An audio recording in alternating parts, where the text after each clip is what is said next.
Legacy overhead, that's what he called me.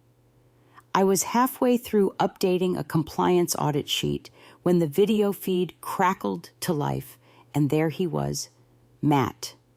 30 years old, if we're being generous, probably the kind of guy who used Synergy in bed and thought Excel macros were cutting-edge sorcery. The CFO introduced him as the efficiency fixer, which is corporate code for hatchet man with a smile, tan tooth bleached or styled like he Googled alpha male fade. "Hi, everyone," he said, giving the kind of smirk you see on guys who still do keg stands at weddings. "I'm here to streamline operations and eliminate process redundancies." His eyes landed on me through the screen like he was scanning for which antique chair to throw out first. I didn't flinch, just clicked save. As on the folder I kept with every licensing document, federal renewal, timestamp internal compliance chain, tied to my name, labeled it Church Pancake Recipes, and backed it up to a private drive. Dana Miller wasn't going out like a rookie. By lunchtime, I heard him in the break room joking with two junior analysts about phasing out boomer infrastructure.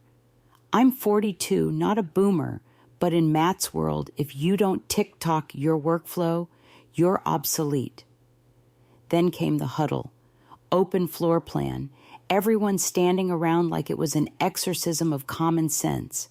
Matt pulled up a slide deck filled with nonsense phrases like agile compliance ecosystem and decentralized accountability hubs.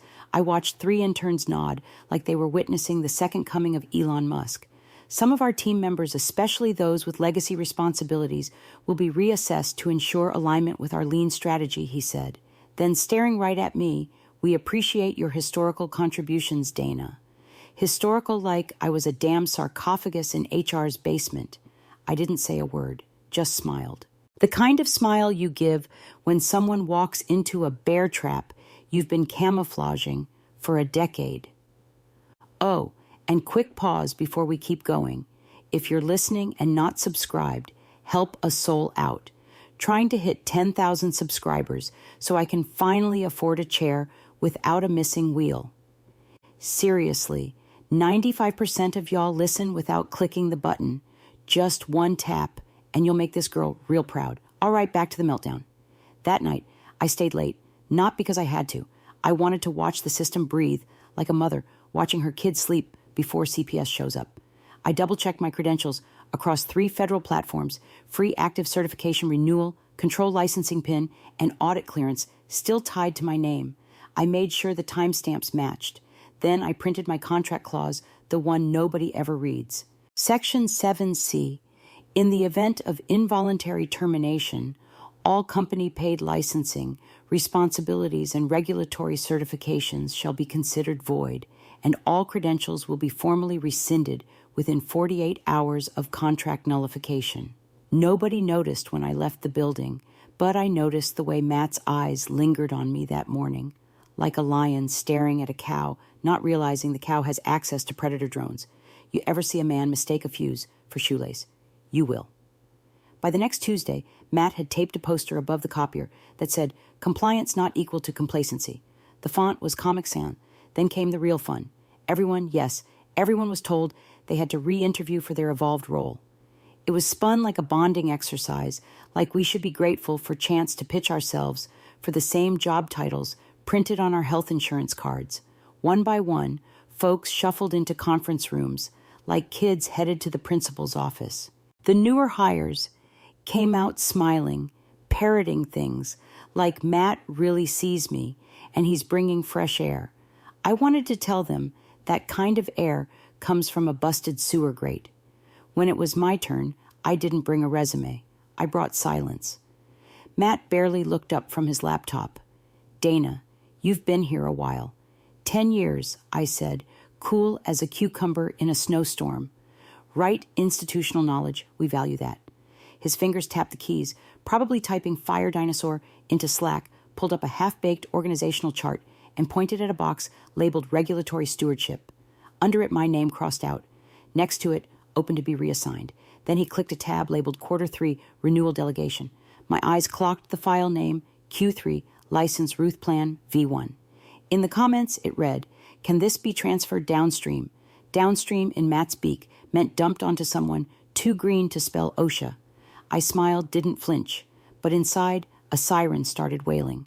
When I got back to my desk, I opened the database I'd built from scratch in 2016, the one that tracked every compliance certificate, its expiration date, which governing body it reported to, and who had signature authority. There were 43 items on the list, 43 licenses, 43 pieces of red tape woven together into one tight corporate noose, and all of them tied to me. Exported a fresh copy of the log encrypted. It zipped it, renamed it employee birthday cake list, and emailed it to a private account.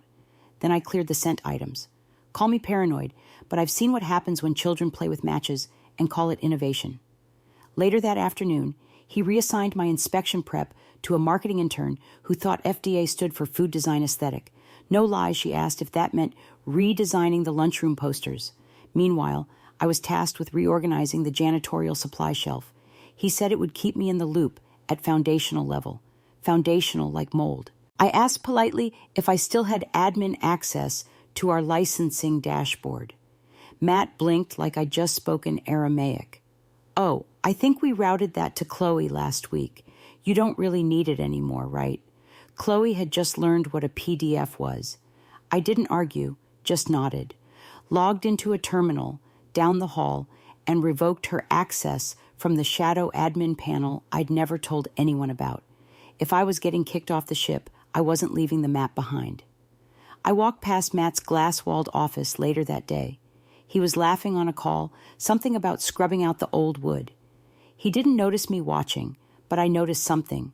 The fuse was shorter now, and the room smelled like smoke.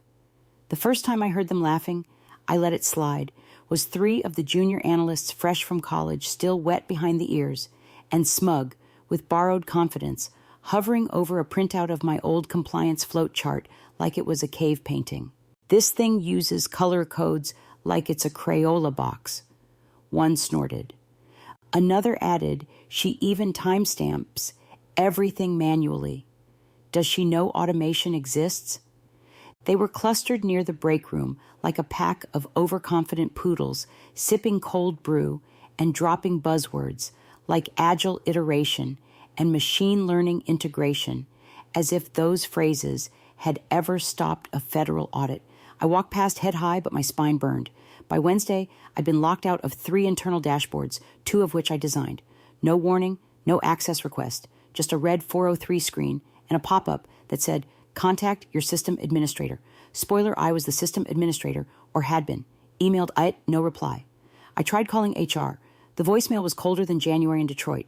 Finally got a real person after 4 attempts. They said, "Sorry, Dana, all HR requests now go through your departmental manager. That's Matt. Like they were announcing the second coming, but with more hair gel and less divine oversight. I didn't reply. Just hung up and stared at my monitor, empty, but glowing, been cut off from every meaningful interface in less than a week. No explanations, just streamlining. Matt was smart in that insidious MBA way. Never enough to build something, but just smart enough to know how to dismantle it under the cover of policy updates and reorg memos. He'd started slipping little grenades into his weekly updates to leadership legacy processes under review, potential staffing, overlaps done in certification management identified.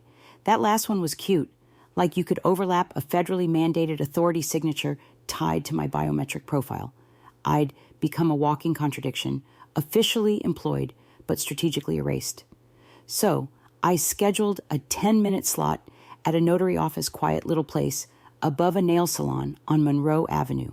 No fanfare, just me, a stiff chair, a form titled Voluntary Relinquishment of Licensing Authority. I didn't sign it yet, just notarized the option. A safety pin tucked into my coat pocket in case things turned into free fall. Afterward, I walked back to the office with a peppermint latte and the deadest smile you've ever seen. Matt passed me in the hallway and said, "Hope you're feeling more aligned this week." I nodded, just tying up loose ends. He smiled corporate snake smile you'd find in the self-help section of a Barnes & Noble next to Crush It and a scented candle. What he didn't know was that every loose end I tied came with a fuse, and I had the match. It happened on a Monday, because of course it did.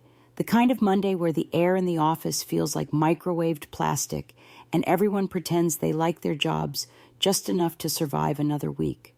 We were all gathered for Matt's new weekly momentum sync, which was basically a TED Talk for sociopaths. He stood at the front of the open floor bullpen in his tight blue blazer and did that palms out gesture like he was calming down a herd of sheep. "Let's start with some candor," he said. "That's how you always know someone's about to gut you in public, when they lead with candor. We've been doing a lot of reflection over the last few weeks." He went on pacing like he was about to sell us timeshares in hell. While tradition has value, stagnation is a threat. He stopped right behind my chair. I didn't turn around. And unfortunately, he said loud and clear, certain legacy roles are no longer aligned with our forward momentum. People started shifting in their seats. Some looked at the floor. A couple glanced at me. One kid tried to smile like this was normal, like we were just watching someone lose their parking spot and not their livelihood. Then came the final. Effective immediately, Matt announced Dana Miller's position has been phased out. No warning, no meeting, no one-on-one. Just a sentence in the air like a bullet. I stood up not because I was shaken, but because my legs felt too steady for how much they wanted to kick him through the wall. HR, two of them both young, both avoiding eye contact, walked up holding a glossy folder like they were delivering communion. I took it opened. It flipped to the termination page. No severance, just legalese and a line to sign. I pulled a pen from my own bag, signed it in a single stroke, then said, "I'll need a printed copy." Matt blinked. "It's all digital," I said. "Printed." HR hesitated. I stared. 4 minutes later, I walked out of that office with a paper copy, a stapled receipt, and the calm of a woman who knew exactly what she'd just done. You see, when I signed that form section, 7C of my contract activated a silent clause across 3 federal databases, an invisible tripwire. Every active certification paid for by the company, my certifications immediately queued for auto revocation. Not just expired, not just suspended, nullified. At 7:13 p.m. that night, my phone pinged with a confirmation email. Your authority over licenses #CN883544, #FD221098, and #MDR5081-2 has been formally relinquished. Entities dependent on these licenses will be marked non-compliant in 24 hours unless reauthorized by a certified replacement. I didn't forward it, didn't screenshot, it didn't even reply. I just sat in my apartment, sipped boxed Merlot, watched reruns of The Golden Girls, while the digital news started tightening around Matt's precious forward momentum, and I slept like a goddamn baby. Wednesday morning started with a whimper and a very expensive box of nothing. At 9:04 a.m., procurement tried to confirm shipment of medical-grade filtration components for one of our biotech clients. Stuff you don't even breathe near without 3 signatures and a biohazard stamp. The vendor's reply, cannot fulfill shipment. Receiving entity listed as inactive. License CN883544 expired. Contact listed certifying officer. Guess who that was 10 minutes later? 80 started logging anomalies. Logins failed. API calls choked. A scheduled data sync to the FDA's audit portal returned a rejection code. Invalid license holder. That same hour, our internal license dashboard, once as clean and green as a freshly mowed lawn, started lighting up like a Christmas tree in hell. Red alerts, inactive flags, credentials marked orphaned. Matt, ever the smooth-brained diplomat, strolled into the operations pod with a to-go cup from some downtown cafe and said, "We'll just update the contact info." One of the compliance analysts, poor kid named Renee, tried to explain. "Sir, contact updates require certification reauthorization." Dana was the certifying officer. Legally, Matt blinked. So do it anyway. She was the only credentialed officer with reauthorization authority across all active verticals. No one else is registered with the Federal Compliance Board. And the re-registration period, it takes weeks. There was a silence, not the awkward kind, the fatal kind, like watching someone realize the iceberg isn't going to move. Matt rubbed his temples and muttered, "Why the hell didn't anyone tell me this earlier?" Renee, barely old enough to rent a car, replied. Dana was the one who told people that. Meanwhile, I was at home in sweatpants, eating knockoff Cheerios, and reading the whole thread from an anonymous email chain a former colleague had quietly blind copied me into. Someone even included a screenshot of Matt's Slack message to legal. Anyone know how to override a license expiry tag in the dashboard thingy? Called it a thingy. That dashboard had been my baby for 5 years. I designed it to lock down tighter than Fort Knox if certain revocation events fired. It wasn't just bureaucratic, it was surgical. If someone without the proper credentials tried to access a certification, it blacklisted their IP and auto-reported the intrusion to internal audit logs, which IT also discovered. That afternoon, because Matt had tried to brute force his way in, by lunchtime, Char was getting panicked pings from upper management. Can we get Dana back? Does her NDA prevent communication? Who signed off on this? Nobody answered, because the only person who could have was too busy figuring out if she wanted soup or wings for lunch. Spoiler, I went with both. That evening, I opened LinkedIn and checked the old company page, still proudly boasted, federally certified across all operations. I almost felt bad. Almost. Instead, I smiled because I knew by Thursday that lie was going to cost them more than just pride. The seeds were sprouting and the vines were tightening. Friday morning came with sirens. No one could hear, just the soft ping of a calendar alert and the thud of panic dropping into Matt's gut. FDA randomized site inspection 10 o'clock a.m. It was legit. Random, yes, but randomized within a window Dana had always planned for quietly annually. Color-coded spreadsheet, cross-referenced against vendor contract terms, renewal cycles, and the phases of the damn moon if needed. The auditors didn't play. They walked in with clipboards and the moral authority of IRS agents in Kevlar. By 9:22, the front desk called compliance. 3 inspectors here. They're asking for the license holder.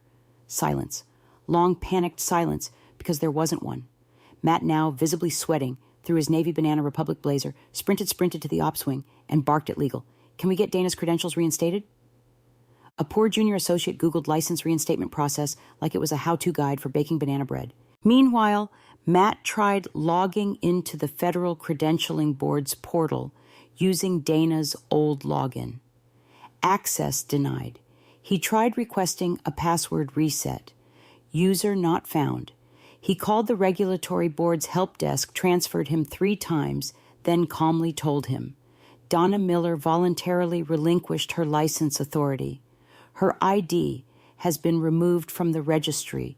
Reinstatement requires full recertification. Average timeline 4-6 weeks. Matt stared at the speakerphone like it had just slapped his mother. He turned to HR. What clause did she use to revoke her credentials? They flipped through her termination file, confused. We just processed the standard exit paperwork. I don't know anything about credentials. Someone from audit chimed in. Wait, didn't she have her own clause in her employment contract?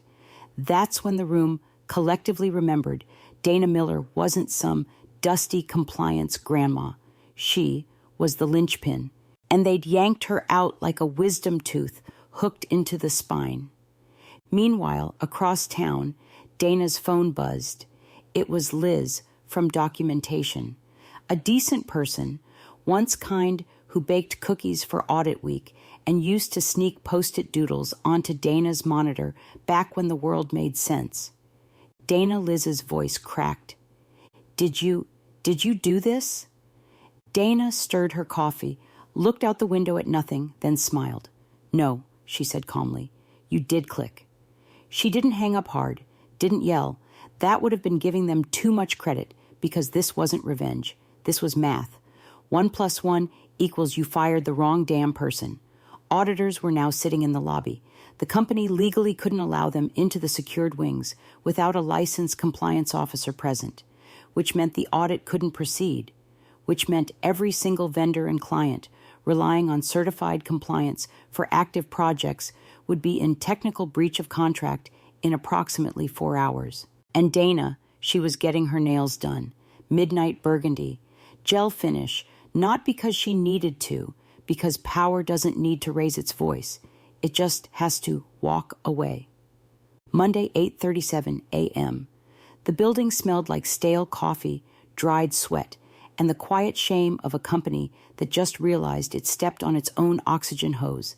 That's when he walked in.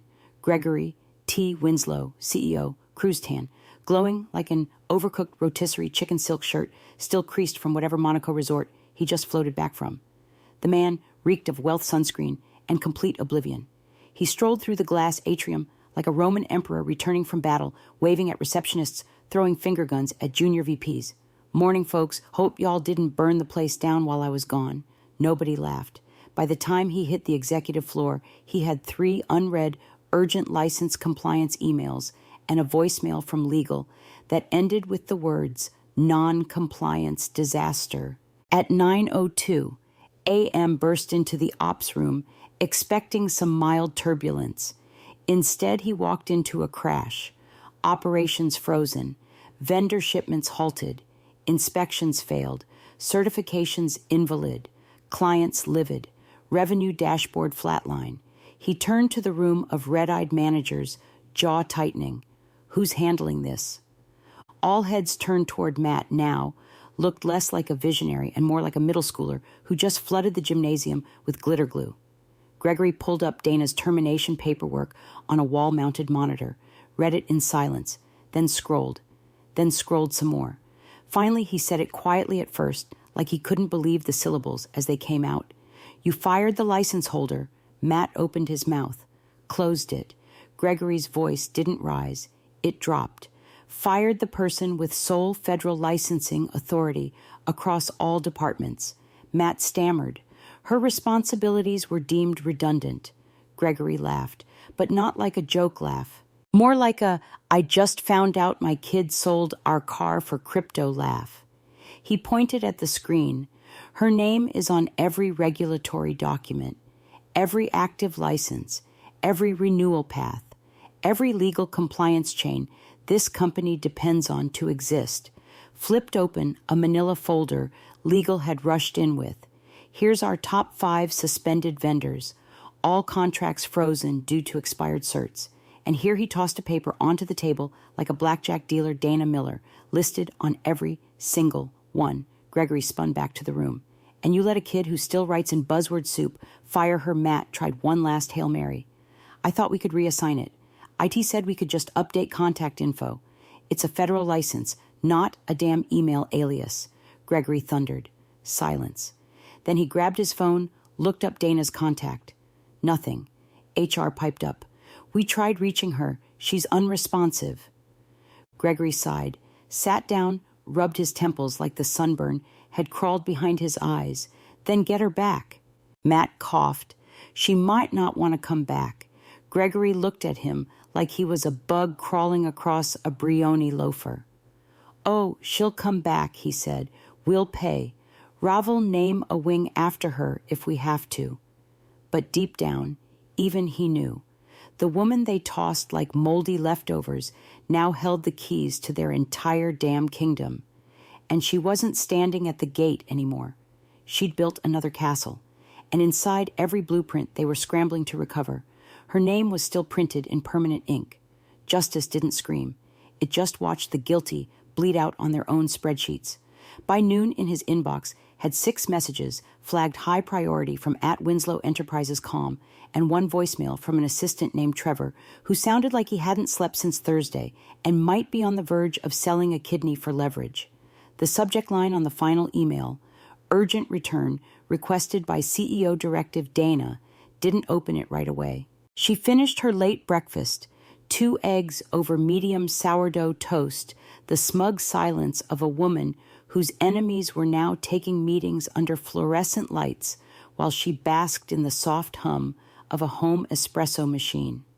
Across the city, Gregory Winslow was pacing his executive suite like a lion forced into customer service. Matt. Matt was now Associate Project Liaison Level 2, which is corporate for sit down, shut up, and don't touch anything that requires a password. Standing desk was replaced with a creaky hand-me-down. His monitor downgraded to a 19-inch square.